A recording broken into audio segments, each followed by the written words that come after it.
ምንም። ተረጋጊ ልጄ። አስቀየምኩሽ እንዴ? አይ አላስቀየምከኝም። ታምሜ እያለሁ አድክሜሽ ነው አይደል? አይ አንተ አታስታውስም እንዴ? እንደ ታመምኩ አስታውሳለሁ። ሌላስ ምን ታስታውሳለህ? ዛሬ ስራመድ። ሌላስ? እኔ እንጃ። ይቅርታ ግን ስምሽ ማን ነው? እኔን አታውቀኝም? አውቅሽ ነበር፣ አሁን ጠፋኝ መሰለኝ። ታሞ ያሳልፍከውን አንዱንም አታስታውስም? ወይዘሮ ቲና ለገንዘብ ብላ ምንም ነገር ይሁን ምንም ከማድረግ ወደ ኋላ የማትለው ሚስት የባለቤቷን አባት ገንዘብ ለመዝረፍ ስትል ከጓደኛዋ ጋር በመመሳጠር ገንዘቡን ለመውሰድ አመቺ የሆነኛም ብላ ያደረገችውን አማራጭ የባለቤቷን አባት እየመረዘች ለረጅም ጊዜ እንዲሁም ደግሞ እንዲሞት በማለት እየመረዘችው፣ እሱ ግን ደግሞ ፈጣሪ አላለውምና ህይወቱን አስረዘመውና ለህይወቱ መትረፍ ደግሞ ትሁትን አስቀመጠለትና ትሁትን የእናት ልጅ የመሰለች ሰራተኛ ብትሆንም ግን የእሳቸውን ህይወት ያተረፈችው ትሁት ናት። እናም በትሁት ምክንያት ዛሬን ለማየት በቅተዋል። ይህቺ ጨካኝ ሚስት ደግሞ አሁን ላይ ገንዘቡን ለመውሰድ ያልሞከረችው ያላደረገችው ጥረት የለም ነበረ። አሁን ላይ ግን አባባ ተሽሏቸውም ጨዋታቸውን ቀጥለው ነበረ።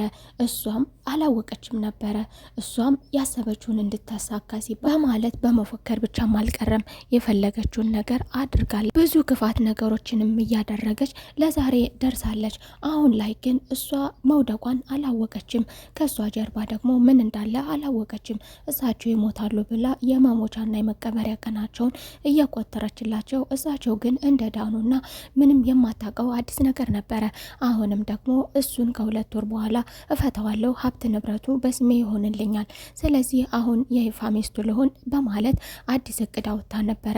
ምክንያቱም ህጋዊ ሚስት ከሆነች እፋታለሁ በምትልበት ሰዓት ገንዘብ ይወሰንልኛል፣ ገንዘቡን እካፈላለሁ በሚል ወደ ህጋዊ ሚስትነት በራሷ ፈቅዳና አስባበት አቅዳበት ለዚህ ደርሳለች። ዛሬ ላይ ደግሞ እሷ ለደስታ ለስግብግብነት ለሌላ ነገር ስትዘጋጅ፣ እነሱ ደግሞ ለሰርፕራይዝ እየተዘጋጁ ነበረ። አባባ ቆሞ እንደሄደ አላወቀችም ነበረ። ጓደኛዋ ዳኒ ግን በሚገባ ያውቅ ነበር። በሚገባም በተደጋጋሚ አይቶት ነበረ። ግን እሷ ስለምታሸንፈው እሷ ሸፍነዋለች።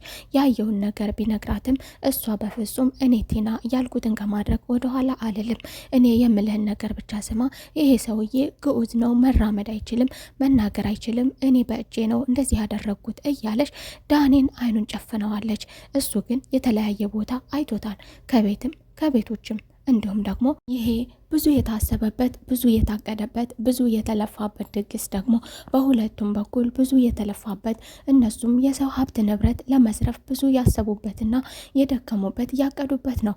እነዚህኞቹ ደግሞ አባባ እነ ትሁቴ ደግሞ የደከሙት ለመልካም ነገር ነበረ።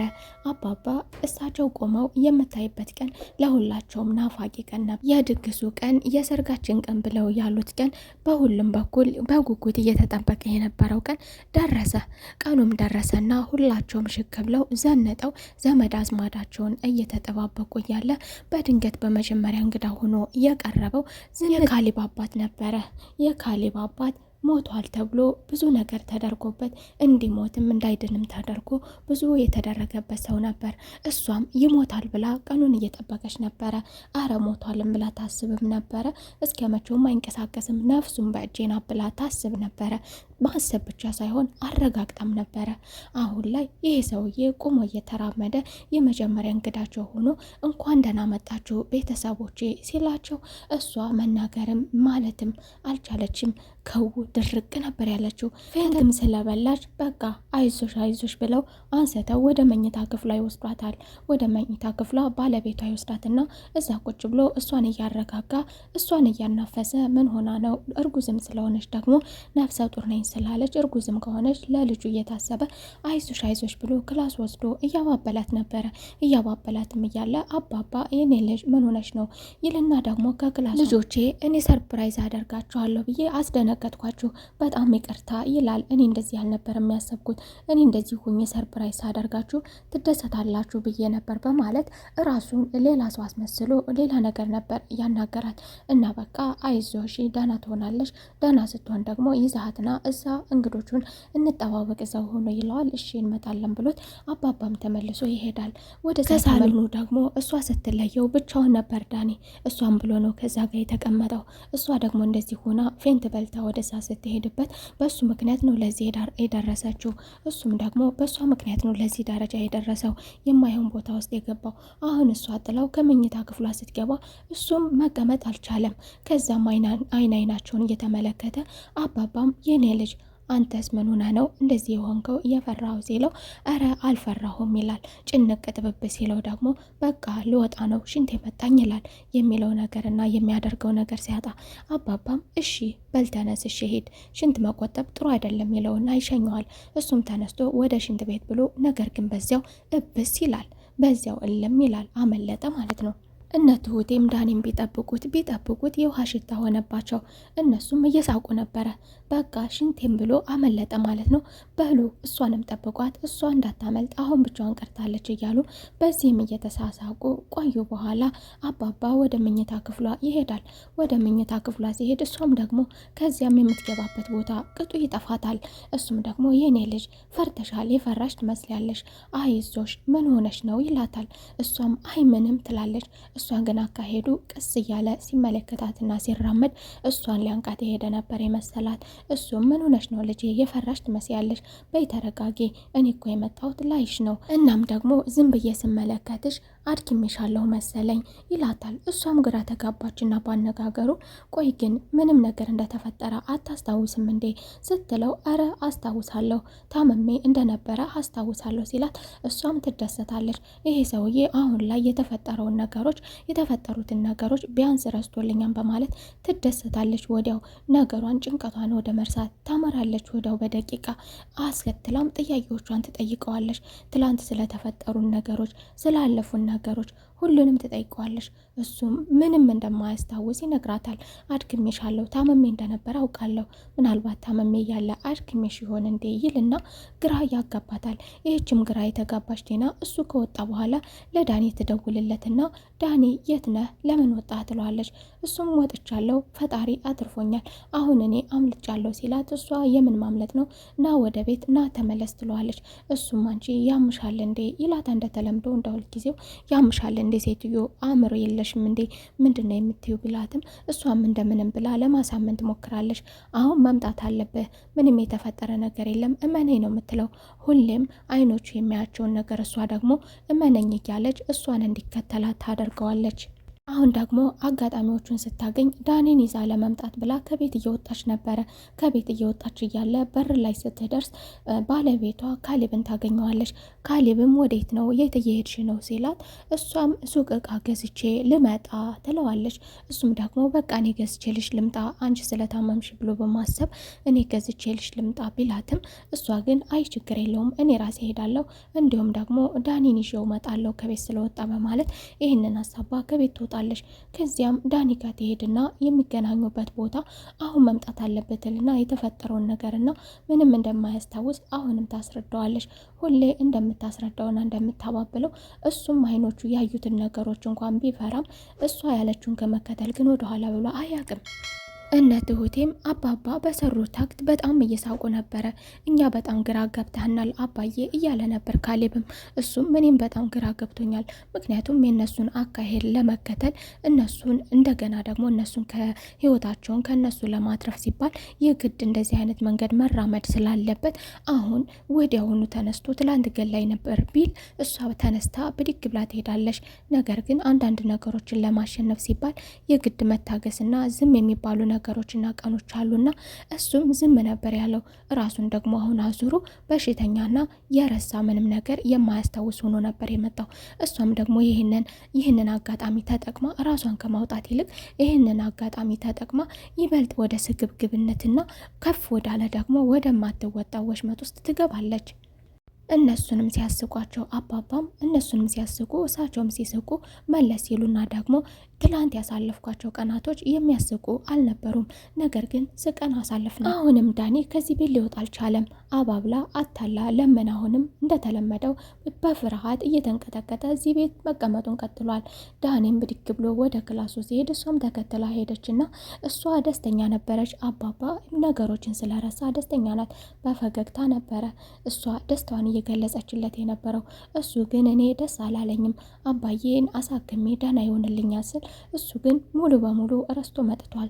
እሷም ደግሞ የረሳው እኮ ትላንትና ነው፣ ምንም ችግር የለውም በማለት ደስተኛ ፊት እያሳየች እሳቸው በመርሳታቸው ደስተኛ መሆኗን የሚያሳይ ፌስ እያሳየችው ደስታዋን ትገልጽለታለች። አሁን ላይ ደግሞ ካሊብ በጣም እያሰበ ነው።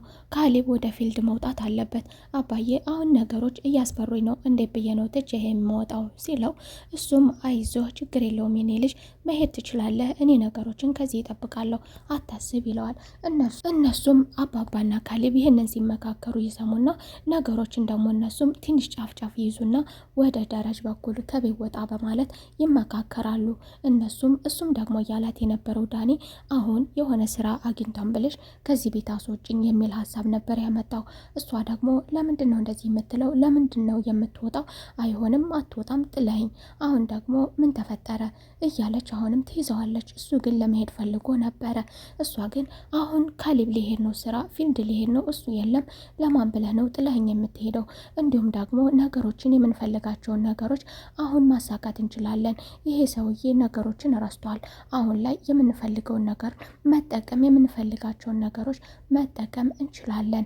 ይህንን አጋጣሚ መጠቀም አለብን።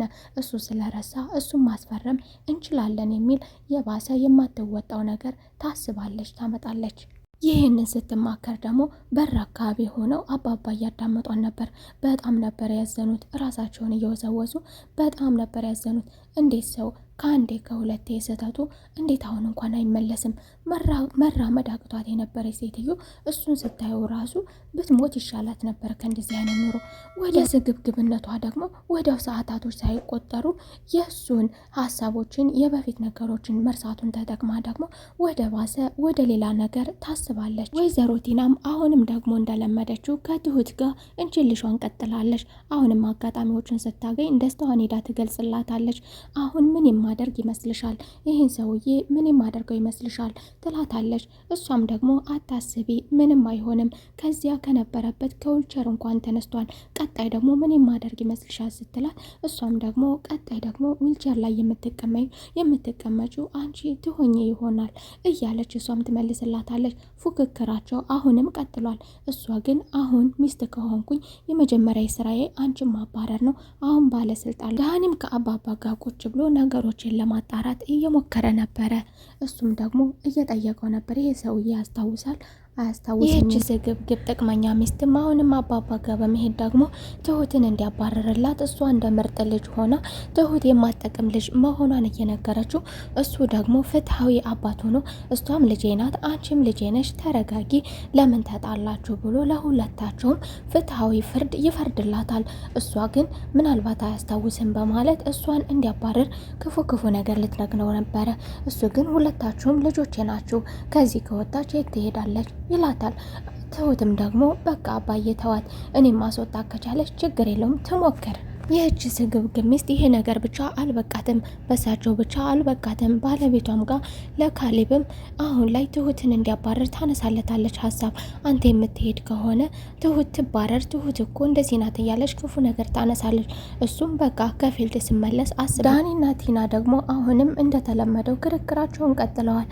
ክርክሩ ደግሞ እሱ እኔ ልውጣ ከዚህ ቤት ነበረ። እሱ ይህንን የምታስቢውን የማይረባ ነገር ሽንታይ ነበረ። እሷ ደግሞ ለምን ከዚህ ቤት ትወጣለ?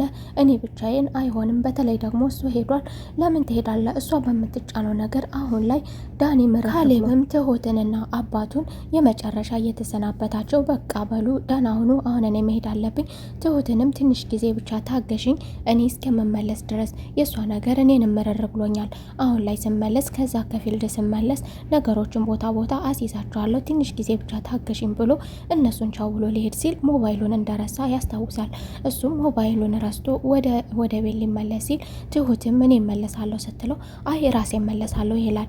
እነቴና ደግሞ እግራቸውን ዘርግተው እሱ ሄዶልናል ብለው መጀመሪያ ካስቀየመችው በኋላ ይቅርታ ብለው እነሱን ከፍከፍ ብለው ካሌብም ደግሞ ሞባይሉን ረስቶ ተመልሶ በሩን ከፈት ሲያደርግ ሁለታቸውን አንድ ላይ ተቀምጠው አንድ ላይ ተቃቅፈው ይደርስባቸዋል። ይህ ነበር የዛሬው ክፍል። በሚቀጥለው ክፍል ተመልሰን እስከምንገናኝ ድረስ መልካም ቆይታ። ካሌብ ምን ይል ይሆን? አሁን ላይ ስሜታዊ ነገር ያነሳ ይሆን ወይስ ደግሞ ባላየ ያልፋት ይሆን? የዛሬው ክፍል ይህንን ይመስል ነበር። በቀጣይ ክፍል ተመልሰን እስከምንገናኝ ድረስ መልካም ቆይታ